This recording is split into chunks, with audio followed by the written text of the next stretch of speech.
नमस्कार, मैं आशिष त्यागी युग करवट यूट्यूब चैनल पर आपका स्वागत करता हूं। पहले नजर डालते हैं आज के हेडलाइंस।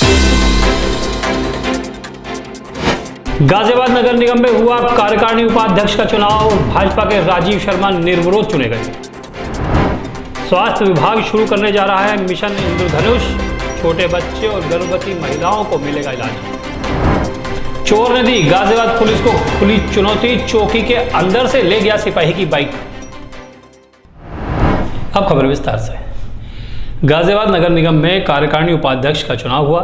भाजपा ने पार्षद राजीव शर्मा को प्रत्याशी के तौर पर उतारा। उनके सामने किसी ने नामांकन नहीं किया, इसलिए सर्वसम्मति से राजीव शर्मा को कार्यकारिणी का उपाध्यक्ष चुना गया। गाजियाबाद नगर निगम में आज कार्यकारिणी की बैठक हुई। बैठक में सबसे पहले उपाध्यक्ष पद के लिए चुनाव हुआ। इस चुनाव में भारतीय जनता पार्टी की तरफ से वरिष्ठ पार्षद राजीव शर्मा ने नामांकन किया।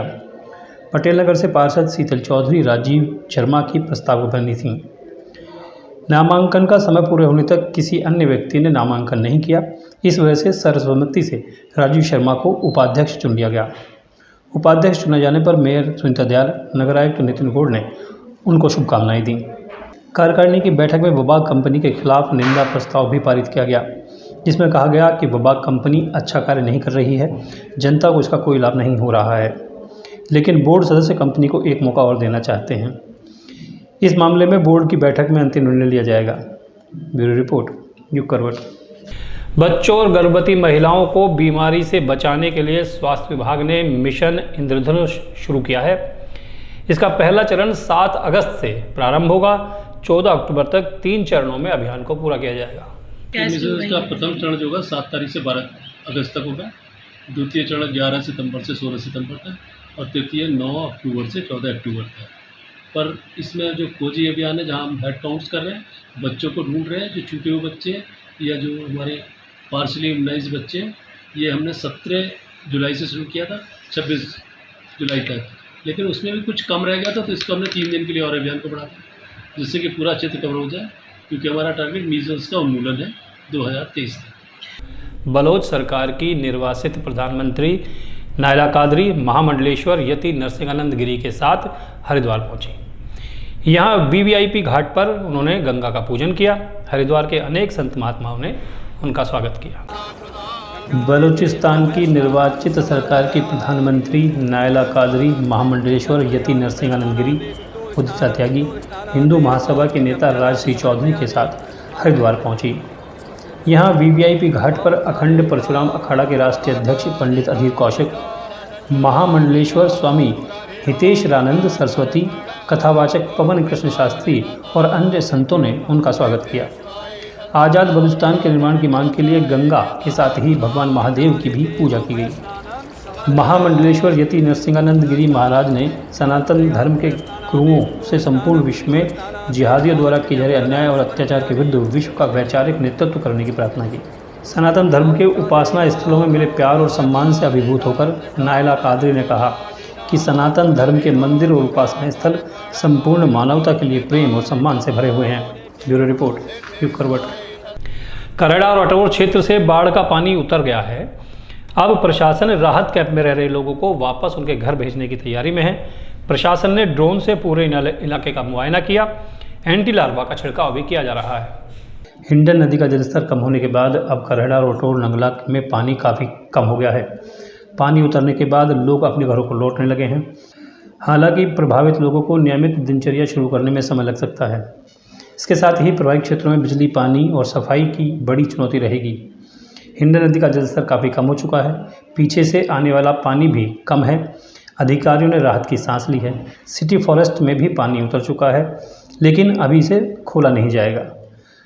बाढ़ प्रभावित एरियो में जो लोग राहत शिविरों में रह रहे थे, वो अपने घरों को लौटने लगे हैं, लेकिन बिजली पानी की दिक्कत उन्हें बेहाल किए हुए है। आलम यह है कि पानी घरों में घुसने के कारण लोगों का सामान भी खराब हुआ है। पानी के टैंकर के माध्यम से लोगों को पीने का पानी पहुँचाया जा रहा है। जो लोग घर वापसी कर रहे हैं, उन्हें अच्छी खासी मुश्किलों का सामना करना पड़ रहा है। प्रशासन ड्रोन कैमरे की मदद से पूरे एरिया की निगरानी कर रहा है और लोगों को सहायता पहुंचाने का प्रयास कर रहा है। ब्यूरो रिपोर्ट, युग करवट। गाजियाबाद में ग्रामीण क्षेत्र की स्वाट और भोजपुर थाने की पुलिस ने संयुक्त रूप से कार्रवाई की है। इसमें वाहन चोर गिरोह के 2 सदस्य गिरफ्तार किए गए हैं। उनके कब्जे से 8 स्कूटी समेत 10 वाहन बरामद हुए। आज दिनांक 28 जुलाई 2023 को प्रातः लगभग 7 बजे ग्रामीण जोन की स्वाट टीम और थाना भोजपुर की टीम द्वारा बारात घर मोदीनगर रोड पे संयुक्त रूप से चेकिंग की जा रही थी। इस दौरान सामने से स्कूटी सवार 2 युवक आते हुए दिखाई दिए, जिनसे रोककर पूछताछ करने का प्रयास किया गया तो वो भागने लगे। दोनों को पकड़कर पूछताछ की गई तो यह सामने आया कि वे यहाँ पे एक बाइक चोरी के उद्देश्य से आए हुए थे। इनके नाम फैजल और तालिब, जो कि सीमापुरी दिल्ली के रहने वाले हैं। एक चोर गाजियाबाद पुलिस को उसी की जगह पर आकर चुनौती दे गया। घटना लिंक रोड थाना क्षेत्र की महाराजपुर पुलिस चौकी की है। चोर चौकी में घुसा और सिपाही की बाइक चुरा कर ले गया। पूरा घटनाक्रम वहां लगे सीसीटीवी में कैद हो गया। जनता की सुरक्षा करने वाली पुलिस ही अगर सुरक्षित नहीं है तो आम आदमी का क्या होगा। लिंक रोड थाना क्षेत्र की महाराजपुर पुलिस चौकी के सामने लगे सीसीटीवी कैमरे में एक ऐसी वारदात कैद हुई जिसे देखकर हर कोई आश्चर्यचकित है। आप भी देख सकते हैं कि एक बाइक चोर बड़े आराम से बाइक का लॉक तोड़ रहा है। पहले उसने छानबीन की कि उसे कोई देख तो नहीं रहा है, और इस बात की पुख्ता जानकारी करने के लिए वो चौकी के अंदर भी घुसा। इसके बाद तसल्ली से चोर ने सिपाही की बाइक चोरी कर ली। ये घटना मंगलवार रात की बताई जा रही है, जो अब सामने आई है। जिस सिपाही की बाइक चोरी हुई है वो ड्यूटी पर तैनात था। इस दौरान ही बाइक चोरी की गई। हो सकता है पुलिस इसे मामूली चोरी की घटना में दर्ज करे, लेकिन ये गाजियाबाद की पुलिस पर एक बड़ा बदनुमा दाग है। सवाल इसलिए खड़ा होता है कि चोर अगर चौकी के अंदर घुसकर चोरी कर सकता है तो फिर वो कहीं भी घुस सकता है। ब्यूरो रिपोर्ट, युग करवट। ये था आज का बुलेटिन। अब खबरों का पोस्टमार्टम।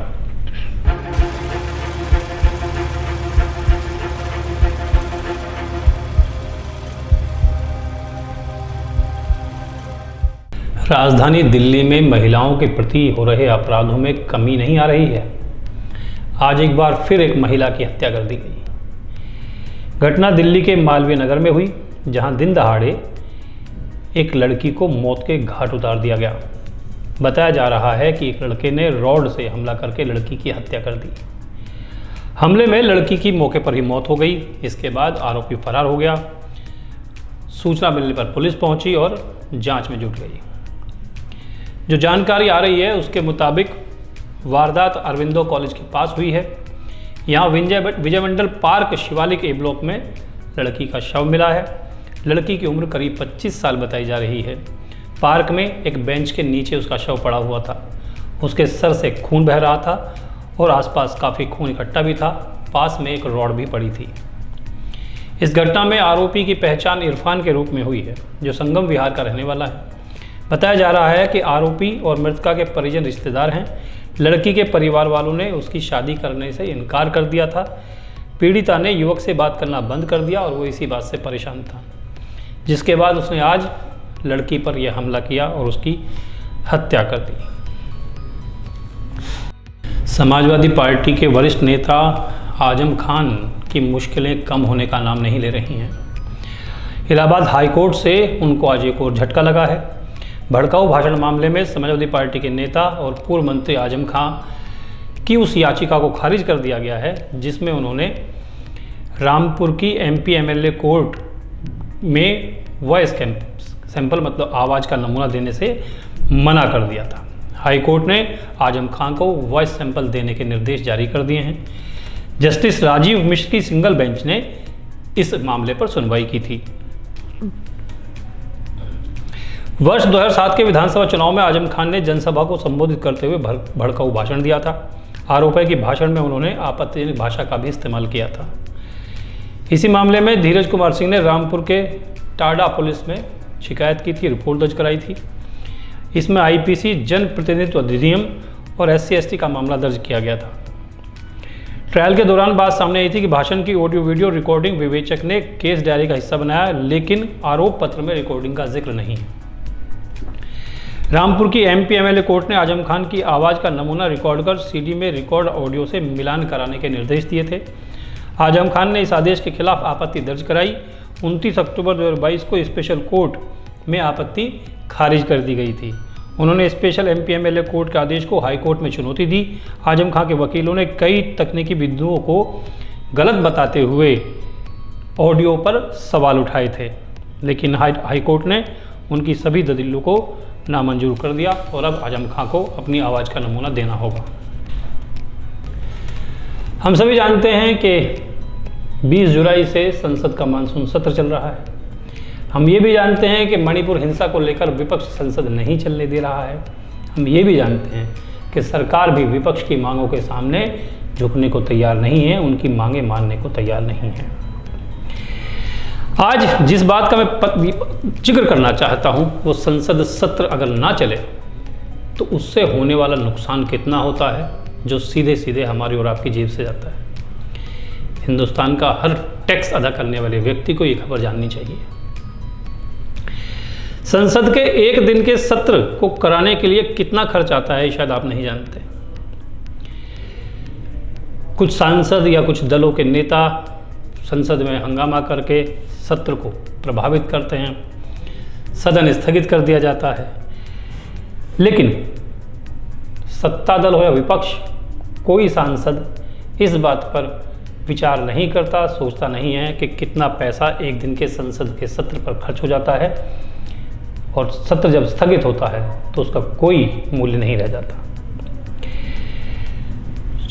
जो मानसून सत्र चल रहा है इसका शेड्यूल पहले मैं आपको बता देता हूँ। ये 20 जुलाई से शुरू हुआ है और 11 अगस्त तक चलेगा।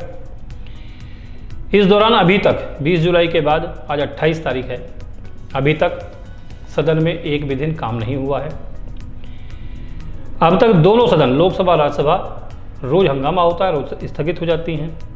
संसद की कार्रवाई का जो समय है वह सुबह 11 बजे से शाम के 6 बजे तक है और दोपहर 1 से 2 बजे तक लंच टाइम रखा जाता है। शनिवार और इतवार को संसद नहीं चलती, सप्ताह में 5 दिन संसद में कार्रवाई होती है। अगर सत्र के दौरान कोई त्यौहार पड़ जाए तो संसद का अवकाश स्वयं ही मान लिया जाता है। संसद के हमारे देश में 3 सत्र होते हैं। बजट सत्र फरवरी में होता है, मानसून सत्र जुलाई से अगस्त सितंबर तक होता है और शीतकालीन सत्र नवंबर से दिसंबर तक होता है। संसद की कार्रवाई पर खर्चा कितना होता है?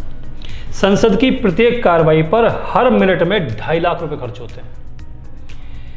आसान भाषा में हम समझे तो 1 घंटे में 1.5 करोड़ रुपए खर्च हो जाते हैं संसद की कार्रवाई पर। संसद सत्र 7 घंटे में चलता है, 1 घंटा लंच का, तो 6 घंटे कार्रवाई होती है। 6 घंटे में दोनों सदनों में केवल विरोध, हल्ला, शोर शराबा होता है, जिसकी वजह से इस देश के टैक्स देने वाले लोगों का 2.5 लाख रुपया प्रति मिनट की दर से संसद में खर्च हो जाता है। दरअसल ये खर्च कैसा है ये भी समझ लीजिए। सांसदों को वेतन के रूप में ये पैसा खर्चे का रूप में मिलता है। संसद सचिवालय पर आने वाला खर्च इसमें जुड़ता है। संसद सचिवालय के कर्मचारियों का सारा खर्च इसमें है। जो सत्र के दौरान सांसदों को सुविधाएं मिलती हैं उसका सारा खर्च इसमें है। इसको खर्च करने के लिए पैसे कहाँ से आते हैं ये भी समझ लीजिए। जो हम और आप टैक्स देते हैं उसी से संसद का खर्च चलता है। सांसदों को जो पैसा मिलता है उस पर एक नजर डाल लेते हैं। लोकसभा के मुताबिक सांसदों को हर महीने 50,000 रुपये सैलरी मिलती है। निर्वाचन क्षेत्र भत्ते के रूप में 45,000 रुपये मिलते हैं। सांसदों को अपने कार्यालय पर खर्च करने के लिए 15,000 रुपये मिलते हैं। सचिव जैसी सहायता के लिए 30,000 रुपये महीना मिलते हैं। सांसदों को हर माह लगभग 1.5 लाख रुपए इस तरह मिलते हैं। 34 हवाई यात्रियों का साल भर में उन्हें लाभ मिलता है। सांसद ट्रेन, सड़क यात्रा के लिए सरकारी खजाने का इस्तेमाल कर सकते हैं। तो चाहे सत्ता पक्ष की वजह से हो रहा हो या विपक्ष की वजह से हो रहा हो, अगर संसद हमारी एक दिन भी स्थगित होती है तो कई करोड़ रुपए का हमारा खर्च बेईमानी हो जाता है। संसद के इसी सत्र में अगले सप्ताह यानी शायद सोमवार को दिल्ली से जुड़े अध्यादेश को पेश किया जा सकता है। ये वही अध्यादेश है जिसमें राष्ट्रीय राजधानी दिल्ली में सेवाओं का नियंत्रण केंद्र के पास जाने की बात की जाती है और जिसका अरविंद केजरीवाल लगातार विरोध कर रहे हैं। इस अध्यादेश पर कई दल भाजपा के साथ आ चुके हैं। जो नई पार्टी नया दल इसमें जुड़ा है उसका नाम बीजू जनता दल है। उसके राज्यसभा सदस्य ने पार्टी के भीतर आंतरिक चर्चा को उजागर नहीं करने की बात कही, लेकिन इसका यही मतलब निकाला जा रहा है कि बीजू जनता दल का भी जो समर्थन है दिल्ली अध्यादेश पर वो केंद्र सरकार के साथ है। राष्ट्रीय राजधानी दिल्ली सरकार संशोधन विधेयक 2023 दिल्ली विधानसभा की विधायी क्षमता से कुछ सेवाओं को बाहर करते हुए केंद्र द्वारा लाए गए अध्यादेश को बदलने का प्रयास करता है। यह अध्यादेश दिल्ली में सेवाओं के नियंत्रण पर सुप्रीम कोर्ट के फैसले के संदर्भ में लाया गया है। इससे पहले जनता दल यूनाइटेड ने राज्यसभा के उपसभापति हरिवंश समेत अपने राज्यसभा और लोकसभा सदस्यों के लिए 3 लाइन का व्हिप जारी कर दिया है। इस व्हिप में सभी सदस्यों को 27 जुलाई से 11 अगस्त तक सदन में मौजूद रहने और दिल्ली में सेवाओं के नियंत्रण पर अध्यादेश की जगह लेने वाले विधेयक के खिलाफ वोट करने के लिए इस व्हिप में कहा गया है। तो आज के लिए बस इतना ही। गाजियाबाद और उसके आसपास के तमाम क्षेत्रों की खबरों को देखने के लिए देखिए युग करवट यूट्यूब चैनल, और विस्तृत रूप से जानकारी पाना चाहते हैं तो पढ़िए युग करवट समाचार पत्र। आज का युग करवट का एक कार्यक्रम, आज का खबरों का पोस्टमार्टम आपको कैसा लगा कमेंट करके ज़रूर बताइएगा। आपके कमेंट हमारे लिए बहुत महत्वपूर्ण होते हैं। युग करवट यूट्यूब चैनल को सब्सक्राइब करें, वीडियो को लाइक करें, अपने दोस्तों और रिश्तेदारों के साथ शेयर जरूर करें। नमस्कार।